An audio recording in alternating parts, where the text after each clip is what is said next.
Maze Production.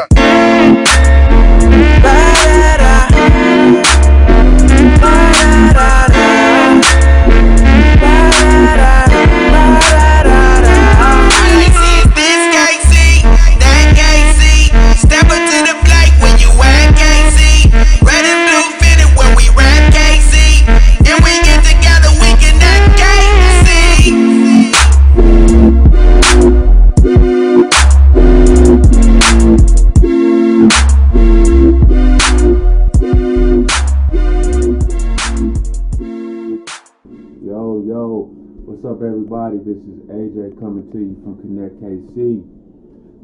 I know last time, she felt slighted because we had her go. I introduced her last, so I'm gonna go ahead and introduce her second. Maybe she wants me introduced first next time, but that would be great. Yeah. So we got Jaye over here. Hey. Jaye over here to my right, and we got Pistol Pierre over here, aka DeAndre, aka Daddy Lotion. He just he said that. Yeah, like somebody just called him Daddy Lotion. Yeah, I'm telling them that, they're gonna think I'm a jerk. Looper DeAndre.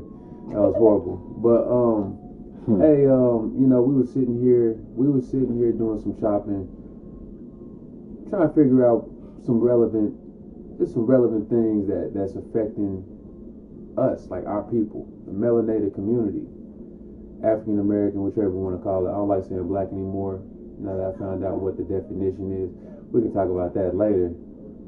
But black isn't a color. It means you're nothing. It automatically puts you into second-class citizenship. So I try to not say black anymore. What about Negro? Is that cool?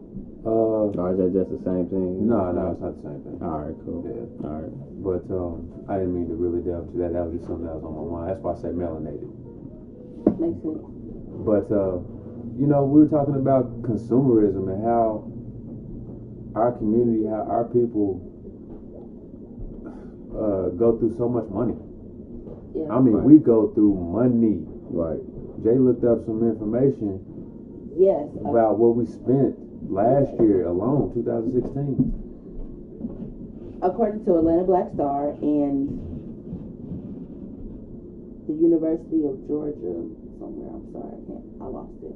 Oh, Georgia Ceiling Center for Economic Growth. The black buying power is expected to, last year, because 2017, reach $1.2 trillion. In 2016. And we're expected to reach $1.4 trillion by 2020. So we're gonna go up 0.2. And since we are 13.9% of the population, we broke that down to 45 million people. Right. And I didn't get it. So how much is that per person, per black person, a year? I think the percentage is off. Because I got 27,000, but I took them zeros off because my phone doesn't carry out that many properties or whatnot. It's either 27,000 or 270,000. That's what I'm thinking it is, because I think 27,000 is... It's not a lot, so it's absolutely 270,000. But that's just consumer. That's just saying you spend 27,000 on stuff. Yeah, that's basic, just straight consumerism. It ain't got nothing to do with your utilities, your bills, and your... No. So whether it's $27,000 or $270,000, that's a lot of money. Still got a lot of balance. Person right. in one community for the community not to be thriving. Right. So what is it? Like what is the reason why as soon as we get money, as soon as we get that paycheck, or as soon as we get that come up, as soon as we get that tax refund, we putting it right back out. We putting it right back out in the streets for no return on the investment. We just we buy bullshit. A lot of that has to do, I think, also is conditioning. Because if you think of you take it back to slavery, if you came into something, you had to get rid of it quickly. If you had a good son that did a lot of stuff, no, my son is not that good, so he doesn't get sold off. If you have something, we're just used to getting rid of it, so nobody else can take it from us. That's conditioning. But how far does conditioning go when it comes to conditioning to being a crutch? When is it no longer a crutch? Hey, I think conditioning and crutch are synonymous in this regard. Like you touched on it. the conditioning. Like you just saying that right there about someone's son. Like, yeah, my son isn't that. Not that great. Not that great. So look at him. You downplaying it just to save your life, just to because you don't want your child sold off or traded. And that's also generational because, I mean, let's think this is 2017 versus slavery time. That's passed down through generations, so that conditioning lasted. And we're not far from out of slavery. True. Right? But I'm saying the conditioning of the mind, the conditioning of the family, that stuck with us. Oh, no. He ain't that. Or, let me get rid of this money so nobody else can take it from me. Wow.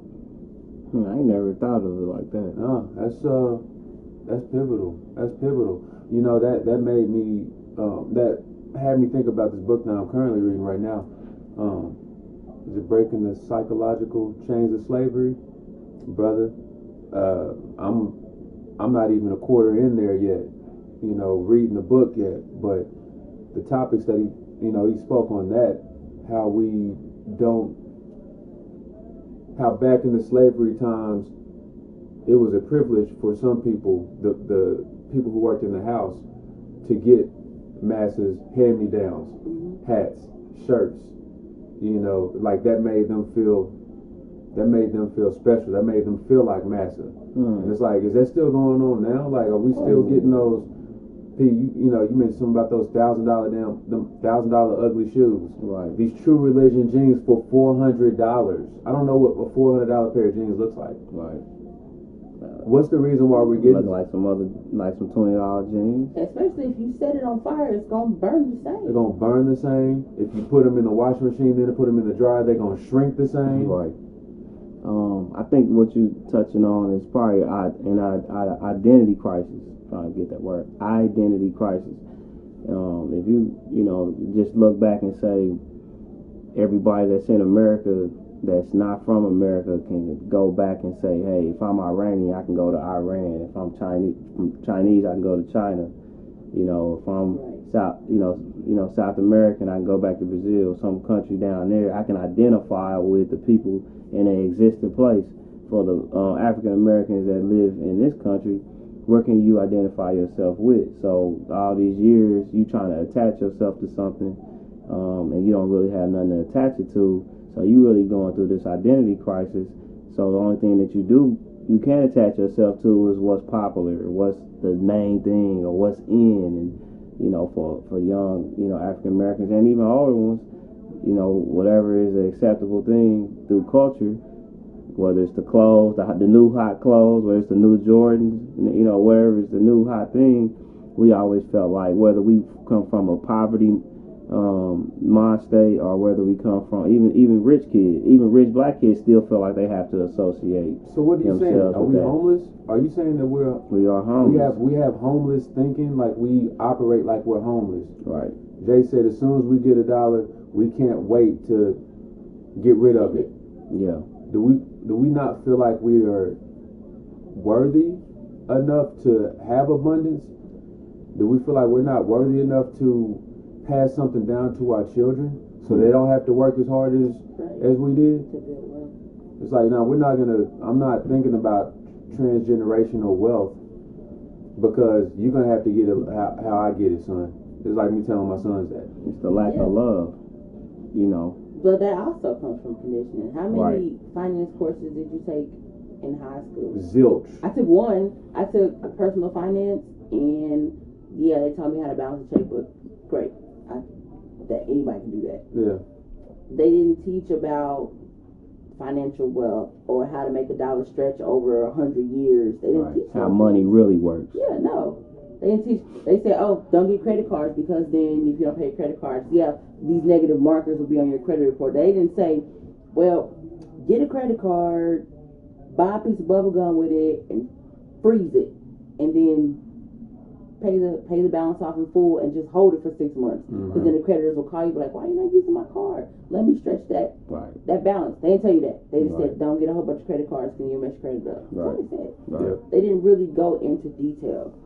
Right. Yeah, and even in the personal finance classes I took in college for the brief extent I was in college, didn't teach those things. I think it's a twofold thing. When you talk about I had this discussion with somebody the other day, and they were surprised at the statements that Trump was making and all that. And I said, man, don't be surprised about anything in this country, because the country itself is comes from a capitalistic nature. Like, this country is it's like a convenience store, and the person who owns the convenience store can sell what they want. If I own this building, so however I obtained it and got my name on the deed, we know that the Europeans that came from Europe, from Britain or England or whatever, they was the first ones to kind of, put their mark on it, whether they had to rob, kill, or steal. Mm-hmm. Now they got their name on the deed. Mm-hmm. They was the Louisiana Purchase and all that stuff. They bought out the French, like, all right, get out of here. They ran the Native Americans and the Latinos out of California, Texas, and those areas. Mm-hmm. And so it's like, hey, blood, sweat, and tears, we own this property now, so that we can make this dollar. You see what I'm saying? So when you look at it and you talk about slavery and you talk about the African American, you were brought in to be a part of this whole capitalist, this come up. You're a part of, you're a product on the shelf. You see what I'm saying? Oh, so we consume the hell out of it. We are the number one consumers. Our community, we are the ATMs for. That's what you know. That's my point. What you know, but that's all you know. You was brought in to be a portion of the. You were the product. You were the product. Mm-hmm. So how do you get out of being the product, or being bought, or being sold? That's all you know. You don't know how to sell. You don't know how to make. You don't know how to own. All you know is being owned. As far as this country is concerned, now we do our history, and we know that we come from cultures of kings and queens, in our homeland, and tribes of chiefs and leaders in our homeland. But see, you ain't taught none of that. You're not really conditioned or connected to none of that. So your brain is only gonna connect with what you see and what you live out and what you've been taught. And yeah, man, that's all you've been taught. Survivor mentality. Exactly. It's like, I gotta do what I gotta do. Yeah, but it's great to get that. It's great to look and find an alternative to things, an alternative way of thinking. Right. For us to do the things that we're doing. We're doing things not even for ourselves, but we're doing it for our families. We're not making anyone else millionaires. We're making. We're we made the decision to. I don't even want to be shallow and say making ourselves millionaires, but pursue what the hell we desire to do, with the byproduct of creating our own economy, which we talked about a little bit earlier with the Hollywood and the music industry. We ain't got to go there too much. I was like, where is this cat going right now? But it's simple. Like, I mean, it's simple. Yeah. Somebody that already wrote the rules for you to succeed, and they're gonna tell you the only way that you can succeed with your talents. They're not even their talent; it's your talents. These are your gifts. These are your skills. But the only way that you're gonna succeed is to come through my perverted way of letting you succeed. And that's crazy, man. Like, you gonna tell me I can only succeed if I do it your way, when I feel like these gifts are gifts. These are my gifts. These are my talents. These are things of my dreams or goals or whatever. And there are a million ways to skin a cat. Right. Why you feel like you have to go through that one channel? Yeah. Is also conditioning. When you operating out of lack, then you've been conditioned to be like, this is my only way I'm going to make it. Out. Yeah. I have tunnel vision. This is it. For me to get that. I mean, that record deal. Go ahead. I'm being extreme with this, because not the whole community don't have to endure this. But if my mama was on Section 8 and I'm on free lunch, and then we had EBT cards, and then this program gave to. If my whole life is based off of dependency, and then I read stories and I get taught about the people before me were dependent upon some master. At some point, where do you think the individual is gonna say, well, in order for me to be successful, I don't have to depend on. I don't have to do it that way. Like, some revolutionary or some dynamic has to take place, or a conversation with an individual that broke that chain in a real way, and build what that person got. That's what's got to happen. You know what I'm saying? Like you in kindergarten, when you was about to get expelled. Oh my goodness. Yeah. You know, like you were given some information, but you was like, I forgot what actual subject. I mean, I you know, when you talk about the black community in the 80s and you talk about the crack era, yeah, I was fortunate to have a father who decided to go to college instead of participate. Now, he was all around. I mean, he was right off Prospect. So he could have easily got involved, but him being outside of that, you know, scope, it just gave him a different perspective, right, of the world. Then he went to, like, Japan, and he saw the world. See, so his game changed. So your global, he had a global perspective, and then you still coming back to KC. You like, well, really, you don't have to do it that way. It's just that what you know, the culture's trying to force that upon you. So then I'm forced to read the stuff that he's reading. So when I go to school and they talk about George Washington and Abraham, I'm like, man, them just two white dudes that own black people. You know what I'm saying? Or they was looking out for their communities, but they wasn't necessarily for black people. So yeah, you know, at a young age. So yeah, the teacher looking at me like, who is this cat? You know what I'm saying? Right. You know, like, how do you know that? Well, you're not supposed to know that. Yeah, you're not. It's not built the way public education is. It's not built for you to have your own way of thinking. There you go. We're supposed to be force-fed, institutionalized, certain things that, you know, the school system makes a fact. Right. They don't even have slave in the books anymore, y'all. Right. The term slave, that helper, or involuntary helper, or something like that. Indentured servant, or something like that. I don't know. Yeah. I mean, but then again, that also is a big problem with our community not moving ahead, because when you see, I mean, although it's a joke, when you see Asian families, what do they do with their children? They teach them, you're going to be right here, you do this is what you do. Right. They also go to school all year round. Like they don't have that 90 even if you move days past even if you come back to America where the kids are off in the summertime, what do you do? You send them to this program, you send them to this camp, you got to get them out because you still got to go to work. But there's no, I mean, the parents of today's age are not spending time with their kids. Right. They're leaving it up to the schools to raise their kids. Because they got to work. Because they got to work. Like that's I have to work. What's different between that and, you know, you got to go pick that cotton and your son, we going to make your son come over here. No difference. Ain't no difference. You know, and then until he gets to the point where he can be beneficial for, you know, the company or corporation, then we'll take them in. Mm-hmm. But until then, we'll just indoctrinate them, you know. And I mean, even when it comes, that's on here too. Even come down to that, how many hours does your kid spend in front of a TV? Oh my God, these statistics that I heard is watching television. Tell lies to your vision. Okay. According to this, Atlanta Black Star in the Georgia study for consumerism. Let me get there eventually. While you getting there, I do need to say this though, that, you know, the kids being institutionalized and indoctrinated with garbage was absolutely a push for the common housewife to go to work. Okay. Because that means it's quicker for the kids to go to school and not spend time with being taught, you know, some proper values and things like that. Right. Or at least your family values, or your family history, or your culture. You know, like, where you gonna get?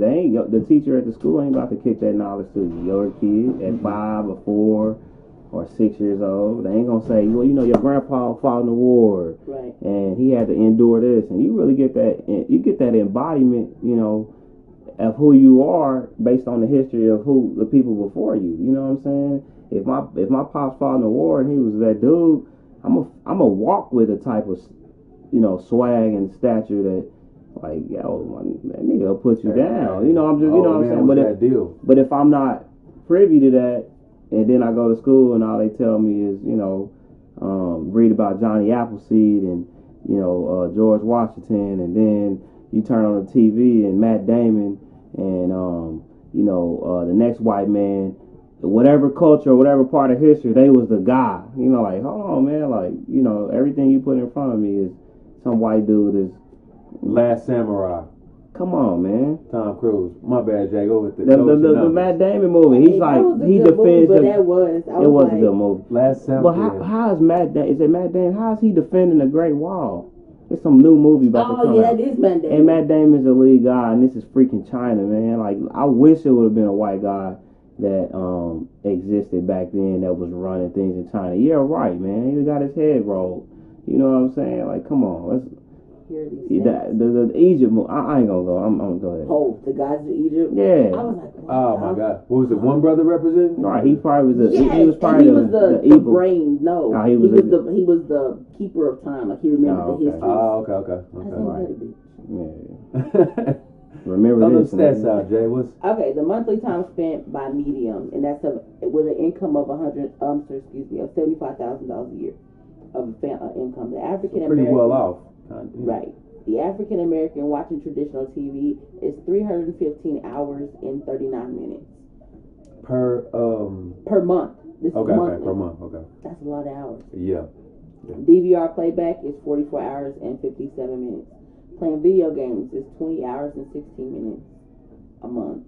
And playing on your devices, Facebook and Instagram and Snapchat. What you're doing right now? It's 10 hours and 34 minutes. Like what you Yeah. 10 hours. I mean that's amazing.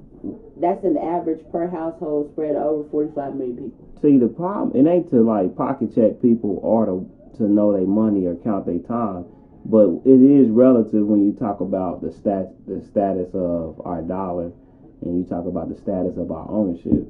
So if we doing all that and we watching all this and you Facebooking all that, but then you don't have nothing, then it tells you like you basically ain't doing shit. You know what I'm saying? Right. Like you ain't doing shit. Since the inauguration, I've heard and seen in my timeline so many people upset about Trump being in office and what are we gonna do and what's the goal, what's the game plan. I hate he's in office. My 7-year-old has said 12 times since Friday, I really don't like that Trump is the president. I really wish Hillary would have won. The fact that my 7-year-old is talking about politics is baffling in itself. I didn't know a damn thing about politics. He threw me off. Like I was like, what? I know I was a product. I was a product of Reaganomics. Right. But everybody's complaining because what is the solution? What is the solution? Right. That's a good point. We have a solution. We had the solution. We got $1.2 trillion worth of solutions. 1.2 trillion. That is not going back into our communities. No. Due to what? Because we're moving out. Because we're moving to Blue Springs. Because we're moving to Martin City. Because we're moving to Paola, Lee Summit. And who's moving back into the city? White people. White folks are going back. What's the term when you let an area get shitty? Oh, that's damn it. We talk about it all the time. Gentrification. Gentrification. Yeah, gentrification. We've been gentrified. Yeah. It's a plan. When they did 71, that was our gentrification plan. That was gentrification right there. And I'm glad you said that because it made me think of the Miseducation of the Negro. That is a phenomenal book. Okay. Phenomenal book. Everybody should read that book. I'm on it. I'll get on that. The last few chapters, I was just like, all right, cool. I'm sorry. Go ahead. The beginning of that book was so pivotal because what the author said was he was an author, so a researcher, so he did a lot of research in the community, outside of the community. And what we do is we make everybody else seem glamorous. He said, if you go back to the 30s when that book was written, we had a lot of crops down in the South. Mm-hmm. So you have a lot of these farmers sharecroppers. Now you got these farmers working their ass off, and they're sending kids to college to become doctors and lawyers and dentists and whatever. And he was like, why not send your kids to college to learn agriculture so they can come back and rebuild? Yeah. Versus sending them off to be doctors and lawyers and teachers and whatever. You saw the white communities. And eventually you get old, and what happens to your land when you get old and die? Because you're not sharecropping. It's not cultivated, it's not taken care of, and it's snatched. And your kids are now sedated, looking at you sideways because they think they're better than you because they got that education. Right. When in the end you go into this white community and you still ain't shit because you a nigga, and you got to go back and be like, well, fuck. So what are you saying? Are you saying that we in a sense sell our children? Yeah. Are we selling our children? Pretty much. Well, versus sending them like, hey, okay, not for you. It's not for you to go to college and figure out what I'm going to do in my life. No, we got this family business. I'm sharecropping. I'm tilling this soil. I didn't go to school, but I'm gonna send you to school for agriculture so you can come back and tell me how to till me this a soil. better way how to It's do a sick game though, because if you got to think about it, what you said earlier, I don't want my son to be recognized as a good cotton picker because master gonna make him come out here. I don't want my daughter to be recognized as a good X, Y, Z because then master gonna. I'd rather kind of hide some of the good gifts because I don't want them to be seen just because they gonna get used in a certain way. The trick is, the actual thing is, all right, we're gonna push them away to go do something different than what we done, but in the same time, it doesn't come back and help the overall vision. Because we don't own anything at the end of the day. Yeah. So we don't own. You know what I'm saying? We're not building our ownership and let it expand. We're just throwing them out there, and now the world got them, and wherever it takes them, and yeah. So, I'm a doctor now, and I'm at what's the school in Maryland, Johns Hopkins or whatever, and now I'm rubbing elbows with the best surgeons in the world, and he lives out there in D.C. and he's doing great. And you have made it. You are successful. He's just doing, and it's like we here, and it's like. So basically, you send your kids to school for bragging rights. Oh, hell yeah. He ain't doing this. He over there doing that. But then you look at the community that they in. Most times, not all times, most times you're like, well, they basically serve a thriving. All they did was become a part of another thriving community. You didn't come and be a staple in a community where you could be in our community where we built it. And then again, we did have those communities, so I can't totally knock the idea. It was Tulsa, it is places in Washington, in Maryland, and all around the world, North Carolina. It was a lot of black Wall Street areas, even in Kansas City. But of course, white people they bomb those, and when we did have the mind to do it, I'm glad it was bombed and it was attacked very viciously. And the problem is the history books. Your kid will never learn. A white kid won't never learn. Like a kid ain't gonna sit in school with me as an elementary student, or a white kid ain't gonna sit with my child as an elementary student and learn like, hey, it was black communities that were thriving. They had their own banks, barbers, schools, and all that. Airports, and we bombed them. And that is where training at home, community starts at home and spreads abroad. That's where training at home starts. No, you're not going to. I mean, last year, I felt bad as a parent because I said, DJ, what is a slave? And he was 16. What's a slave? He was like, some black people that work for white people? Like, he didn't know. It wasn't exactly what I was like, for free. Okay. Who is Malcolm X? Yeah, work. He didn't know. Right. I said, who's Martin Luther King? Oh, he knew who Martin Luther King was. He was peaceful. Yeah, who's Martin Luther King? He knew who that was. He was radical as well. Sister Soldier spoke on that. He was. Oh yeah, we gotta get on that. Sometime I don't know when, but we gotta get a recap. We gotta get a recap. I was like, and I asked him all these things. I was like, what is Kwanzaa? He was like, I don't know. Right. That's my fault. Right. That's on me. Right. Yeah. You take a responsibility. Yeah, that's on me. And that's real. That's real. You can change it right now. Exactly. Yeah. Because it ain't too late. And when you had those conversations and it hits you, you like, okay, I need to do something about it. That's the thing that gets me with the black community. Even when you just start with Trump. Okay, you don't like what happened, but you're not willing to do something about it though. Yeah. All you want to do is sit and complain about, I hate that he in office. Let's go complain again about why he won. What is that going to really do? It's keeping you paralyzed. It is. It's keeping us watching 300 hours of television every month. Right. About the same topic. They just marched at whatchamacallit because you're not changing the guy being in office. All right, take note of what's going on. Say we're going to stop spending our money on Tom Ford and all these things that's taking money out of our community. And those companies are saying, I didn't build this for you. I didn't build this for y'all. Right. I did this because I was inspired by my whiteness. Yeah. They're like, nah, I'm going to go ahead and get it. Yeah. And you find your identity in my whiteness. Right. So what is the solution? Wow. What is the solution? We have to continue. You have to barbershop talk. I would say this. I would say you have to continue to formulate and develop the gifts that you have as an individual. It starts on an individual basis.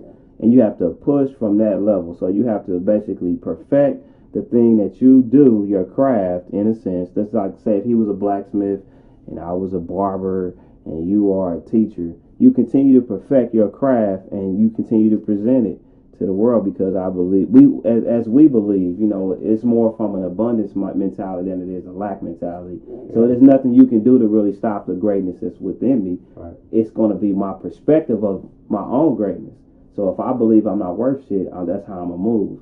But if I believe that I'm worth everything, then I'll embody that. You know what I'm saying? So I think on an individual level, we continue to. I think like Ice Cube is doing like some NBA league or something for retired veterans, but it's owned by him. So how do you impress what your thought process is? Because I'll be 30 in 2 years. Mm-hmm. Y'all in y'all 30s, we grown. How do you impress that into your children who are still going to school 8 hours a day? The reality. So that they come up. They have to see you doing it. Like that's funny you said that. My wife, because she's a school teacher, and so she was like telling my daughter, my baby, like he was like 5. She was like, "What do your daddy do for a living?" And she was like, "Well, he drops us off at school and picks us up. He works with like cameras and does that type of stuff, and he has his own company." You see what I'm saying? So her perspective of me is like, now she know like she does, like, you're a teacher, mama. That's it. You see what I'm saying? So it's on us to be like, to embody what we say we stand for to the kid. You know what I mean? Now once we realize our kid is able to, mature into a new phase of their life, I think that's a twofold thing. Me as a manager over them, but them as an individual. Something like AJ always said, like, my kid got their own identity, and I don't want to hamper that. That's true. But at the same time, me as a manager, I just can't just throw them out. I still got to get that time frame to say, okay, they ready. Hey, you don't want to go to school no more. If my son came to me tomorrow and said he don't want to go to school no more, and I feel like he's mature as his father, then I do that. And I know he got a real plan to do what he says. Run it off to me, bro. What you gonna do? Yeah. Show me what you talking about. If he can show me shit, let's go. Who's to say? Why wouldn't I do it? And that's what you're saying. The school system is kind of conducted to where it tells you your kid got to be 18 to do X, Y, and Z. Well, in other cultures, some kids became kings at 12, 13, 14, 15. Mm-hmm. You see what I'm saying? Or you became a warrior at 14. You had to go fight. So, as far as life is concerned, and as far as being a human is concerned, America can't trick you into telling you with the whole system that you have to be this. You have to go through so many years of us telling you what you need to learn, passing these ITBS tests and MAP and whatever bullcrap tests they got going on. And based on these tests, that these people who don't even know your culture came up with somewhere far from where you live, this will dictate where your son is. You can't tell me where my son is. Right. You can't tell me where my daughter is as far as who, their education, their intelligence. What is that? So I just think, like you said, as a parent, it starts at home, right, and it starts on your understanding of your kid and what you feed them, and they understand their culture, and you just, you run with it. I definitely think it starts with self knowing that it's okay to come to grips that you have been a robot for so long. You've been conditioned to feel a certain way about yourself and to feel a certain way about things, material possessions, and entertaining an alternative, entertaining a different way of thinking, reading, doing research, diving deep, asking questions, knowing the God self that's in you has everything that you need. Because we're saying this like we're in the history, or we're in the spirit of conditioning our children, but we also see the other side. Like, just think about the people that that are our age ranges that are operating robotically. They think it's normal to for the kid to go to school and get a job, work there for 30 years, get a pension, get this gold-plated watch, and bland retirement dinner, and get paid once a month, and you're good. Right. Yeah. Like that seems to be successful for a lot of people. The mark of success. Right. That's also big. Absolutely. Right. And they made it, and then they also preach that to the next generation and say, right, this is what success looks like. And if you do something other than this, you're not successful. Right. You're not successful. You're not. And you dumb. Right. You're crazy. Because you didn't do it this way. Right. The way that I couldn't stand doing it, you're not doing it that way. Like, why would you? Right. I watched you not like this. Yeah. I watched what you endured. I watched you say you hated your job day in and day out. Yet you preach to me this is the right thing to do. How does that feel right? So again, it comes down to somebody that's breaking the mold, that embodies that. I mean, not to toot our own horn, but everything that we say we embody, we had to actually step out and do at some point, so that what we knew in our mind, people could see with our lifestyle. You know what I'm saying? Yeah. So in due time, they can say, "Well, shoot, that's what they did." Yeah. My goal when I thought about it, because I fought with this decision for a year. When I remember my supervisor, he was like, "You left a year ago when you said it. When it came out of your mouth, I knew you were leaving." But I struggled with it. I was like, well, what's going to happen if I stay here? If I stay here, I know how to do this job. I got this down pat. And I know that my retirement date is September 25th, 2039. That's my last day at work. You just said 2039. That is my last day at work. 2039. September 25th, 2039. That was my retirement date. But the defining moment was, okay, I say I'm this individual. I say that, I want to heal the people. I want to heal my son. I want to raise him and my future kids to be adults not recovering from childhood.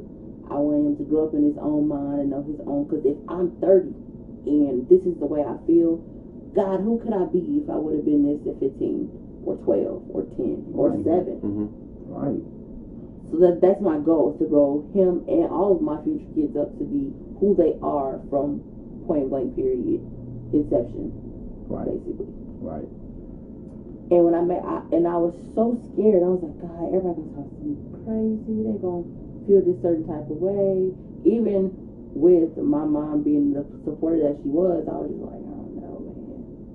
I don't know what's gonna happen. Right. But what's not going to happen? I mean, I can't do this and work 16-hour days. 2039. 2030. All right. 2039 is my. I thought that's what I thought a Terminator took when you said that. I promise. Like, Judgment Day. Yeah, like killing robots and stuff. Right. But I was like, I didn't know, because this is not something. It's not. I don't know this. I'm still struggling with. I talked to a young brother from our gig that he was like, man, you really did that. He's like still in shock. And I was just asking him about his stance. But he started early, so he started with a company at like 18. That's when I started. So he only got a few more years left. So he get his 20 or 25 whatever in. So from that perspective, I can understand his reasoning. Like, dude, I'm on a downturn. Yeah. So it's more of a good investment. You know what I'm saying? Like, right, yeah, it's a good investment. But he was like, I definitely can dig where you coming from. Because we've seen the people that came before us, or the people we work for, who don't do nothing but complain.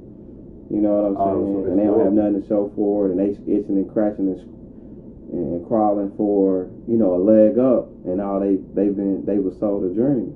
Yep. And now they look at their life and be like, well, I ain't really that too much far from the young brother that's 15, 20 years younger than me, and we don't we kind of in the same. That's the other people thing. Me and my cousin, when she was in college, she when she finished her bachelor's, she was in political science. and with me working in the police department as long as I did at that time, if she would have graduated, and now she's in her doctorate, she's working on a doctorate, but if she would have graduated with her bachelor's and just decided to go into the work field, I think I had like 6 or 7 years on then, she would have came out and walked right into my spot and made more than what I was making. And I was like, wow. Your time though. My time. Right. Yeah. It's a man, that's a tough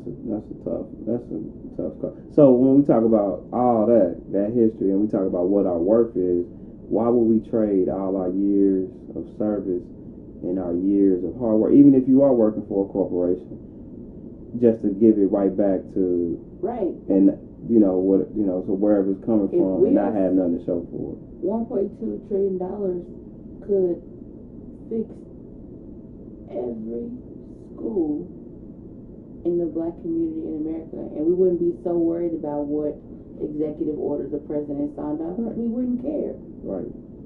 With $1.2 trillion, we care too much. That's a good point. I like that. About what things outside of us? We care too much. We want to hate Donald Trump. We want to hate what this person said. We want to care about everything except building our own.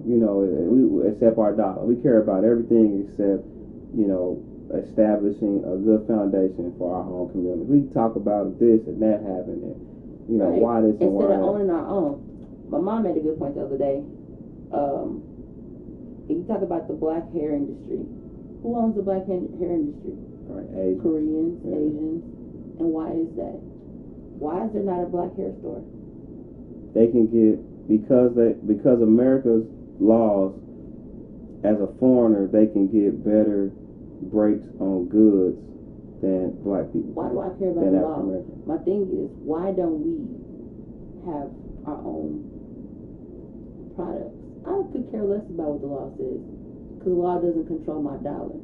I control my dollar, and a dollar is it's tender. We just need to stop buying, is what I'm saying. And then your dollar is tender because it's just a piece of paper that you just pass on to the next. My thing is, in the spirit of abundance, operating out of abundance, why don't we have our own? For instance, you buy a house and that's I bought this house, this is my house. But your house is sitting on land that's not owned by you. So essentially you own some plywood because they still own the land. Yeah, don't pay your taxes. No, you don't pay your taxes and it's snatched. House will be paid off, but the land is not yours. Right. So as a community, why don't we own land?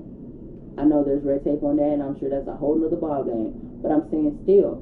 Well, we leave whatever land wherever we at, and whenever we have the opportunity to work together, we leave that. Whenever we have the opportunity to support one another, we find a reason not to. I think we talked about my man who did the movie. The Birth of a Nation. The Birth of a Nation. Oh. But then you got black people with black women was sold on not just black women, black men as well, men and women who were sold on the fact I'm not watching it because I heard about him and this ordeal that happened in college. And disappointed in Gabrielle Union. I was so disappointed in Gabrielle Union. So she wasn't friends with Nate Parker anymore because of what allegedly happened that he got acquitted of, because she was sexually assaulted and that's her passion.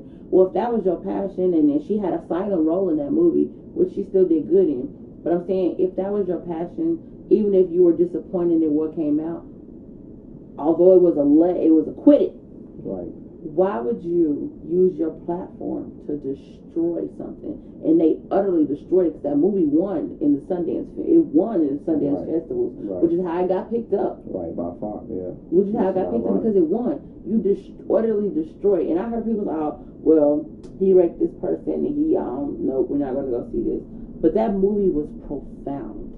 Like, I came out of that movie like, what can I do and what should I be doing? That was because it didn't just speak on Nat Turner. It was bigger than Nat Turner. And they broke it down. I know, because I'm a movie watcher, and I follow a movie critic group. And a lot of people were like, well, it's especially black people. The black women was like, oh, there's always the hero syndrome and this, that, and the other. And because his wife got raped in the movie, and then started reading, and he got a different perception of the Bible, and he went out, and that's where it went on from there. There's like, well, there's always the he disrespected women and the superhero syndrome and this and other.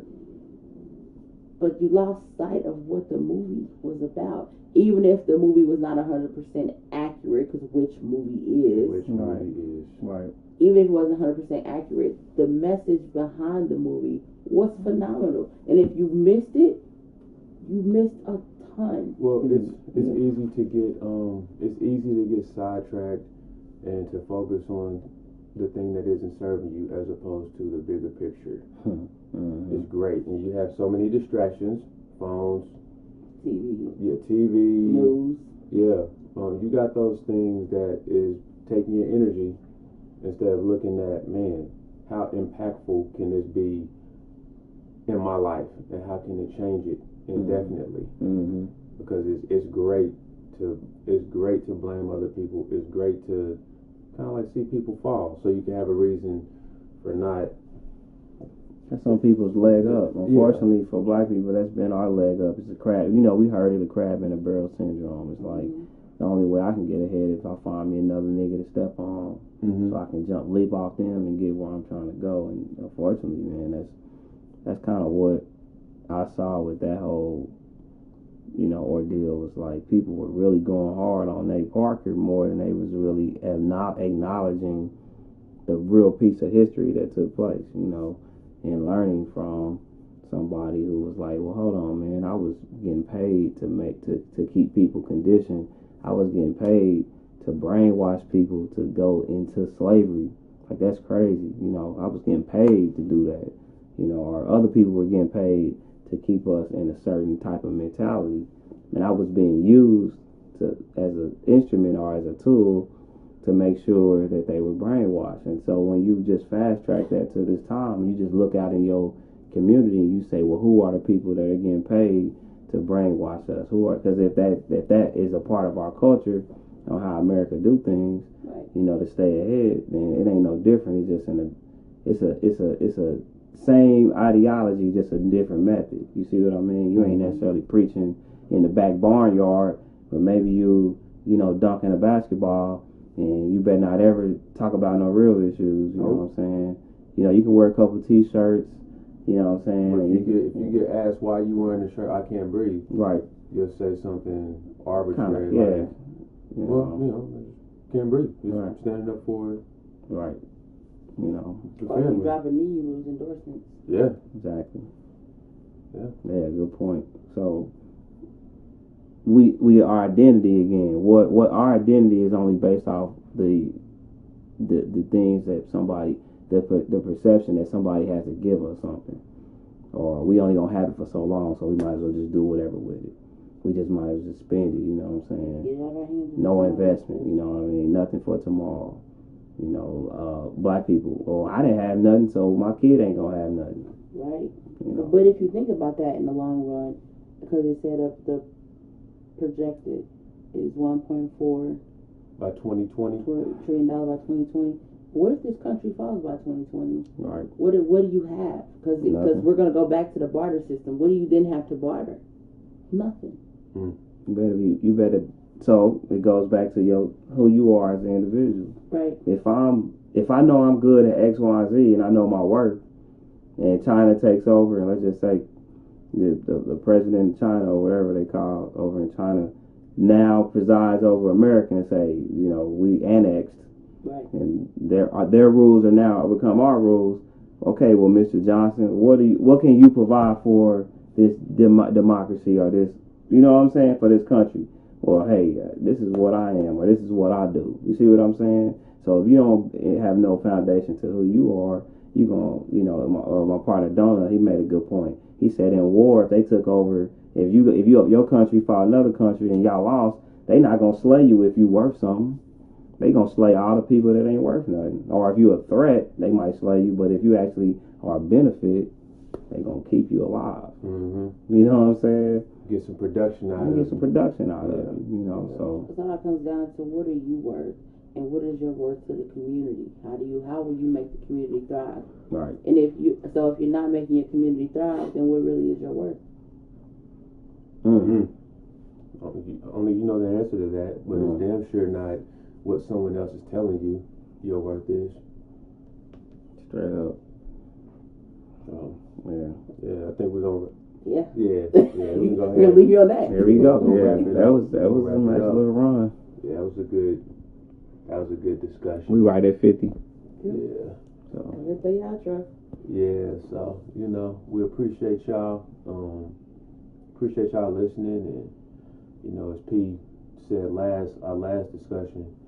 Any topics that anybody wants to talk about, drop it in the comment below. We should be uploading this. Yeah, fairly soon. Yeah. So we appreciate y'all. Y'all stay elevated. Seek the knowledge within. Pick up a book. Yeah. Right. Hey, pick up a book while it's still legal to read. Pick a book up. Turn the TV off for at least out of them 315 hours a month. You got at least 1 hour to read. Right. That 1 hour will change everything because it will. The 1 hour of reading will stop you from looking at so much TV. Right. I can't believe the amount of TV that I'm not watching anymore. Right. It feels great. Right. So, not deprogramming. Yep. Deprogramming. All right, y'all. Stay elevating. There we go. Peace. Maze Production.